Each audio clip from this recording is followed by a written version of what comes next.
Hi Dana, welcome to Qatar Living.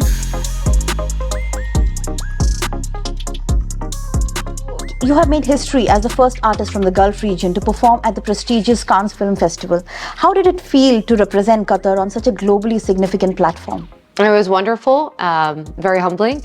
Obviously, there's a lot of interest in this region and a lot of curiosity, especially with Qatar having hosted the World Cup this year. So, of course, I received a lot of questions, a lot of interest, and I hope I was able to, through my art, represent my country in the best light that I'm able to. It was humbling, it was wonderful, it was exciting, and of course, it's a responsibility, one that I take very seriously.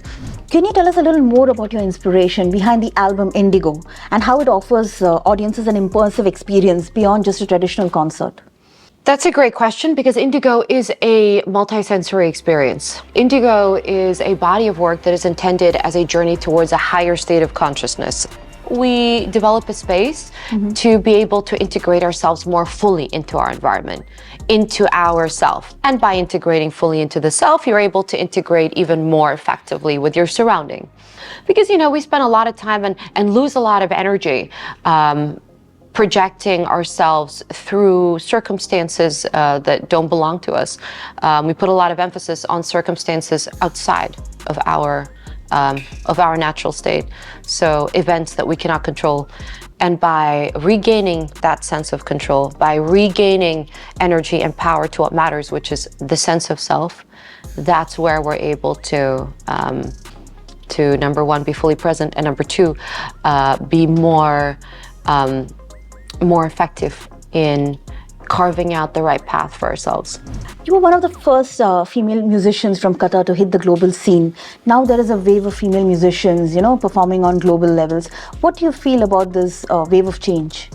I think women have always been at the forefront emotionally, intellectually of cultural and creative progress.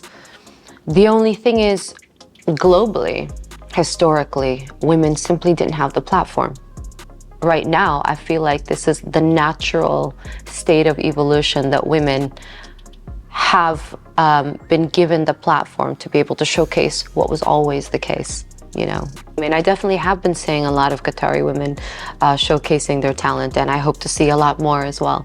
I can just name a few off the top of my head who I would say are phenomenal global talents. Dana Aisha, you know, so I think that there's a huge space and there's a very exciting times ahead for women in music. What kind of advice would you give to these women, these aspiring musicians in Qatar? Well, anyone that wants to be a musician, I would just say find your own voice, be yourself. It sounds very simple, but a lot of people try and mimic something else or feel like, this is super popular right now, so I want to emulate that. But actually, the only thing you can contribute is yourself. If you absorb anything or if you try and represent someone else, you're never going to be that person better than that person, right? But nobody can be a better you than you. And that's what I would tell people. Always remember that nobody can be a better you than you. The more that you're able to project you, the more you're going to see people coming back to you going, wow, that's lovely, that's amazing, because you're actually generating a contribution. That's you making a contribution. Whereas you trying to be another somebody else, people have heard it, and you're always going to be the person that's not doing it as well as the other, you know? So just be you. And if you're able to express your art from that authentic place, people do absorb it and they love it. I think what is a struggle is to find your niche. Once you do, and you express yourself from that place where you feel like is a genuine contribution, you will realize that you have a global market opening up for you. It's like a product, you know, if you have a product that you know is unique and distinctive, then you can actually open up a global market. So it is a struggle to find the niche. I always knew what I wanted to do. And also I always knew that I was a crossover composer that weaves in a lot of my textures from my country, from my region into my music. And so obviously that's going to be a unique, a unique musical experience globally, worldwide. So an international audience would be interested in that. So I knew that I'd be able to expand my work on the global scale because of the nature of it, because obviously it's distinctive, because it includes our textures from our region. So when you have something distinctive, something that is, strongly rooted, you'll find an audience that is receptive towards it because it's something new and it's something interesting, and people recognize authenticity. So you bring your distinctive, authentic flavors. People recognize that, and they want to absorb it. So what's next for Dana Al Fardan? Well, there are a few things next. I have my new album, Tempest, which is a story. It's a larger configuration in terms of the musical scope. Indigo is constructed of a chamber orchestra, whereas this one is a full symphony orchestra. Plus, I have the Qatari pearl diving percussionist. Plus, I have chanting in there. So this is essentially a story of our relationship with water through exploring global seafaring cultures, and weaving that in with our seafaring tradition, which is pearl diving. So each song has a different seafaring cultural influence, and each song also includes our seafaring traditional music.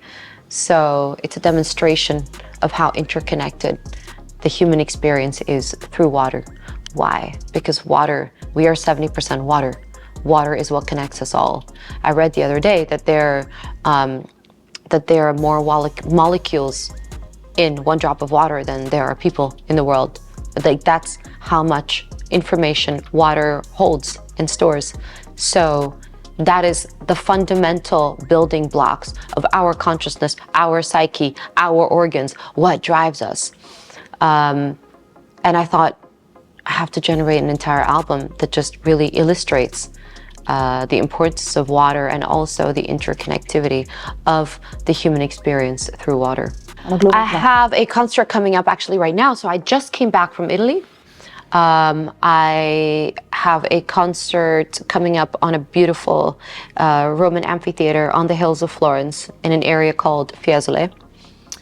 Gorgeous Etruscan ruins. So that will be on the 17th of July. And I have another concert in Turkey. That will be on the 7th of July, both of which are Indigo.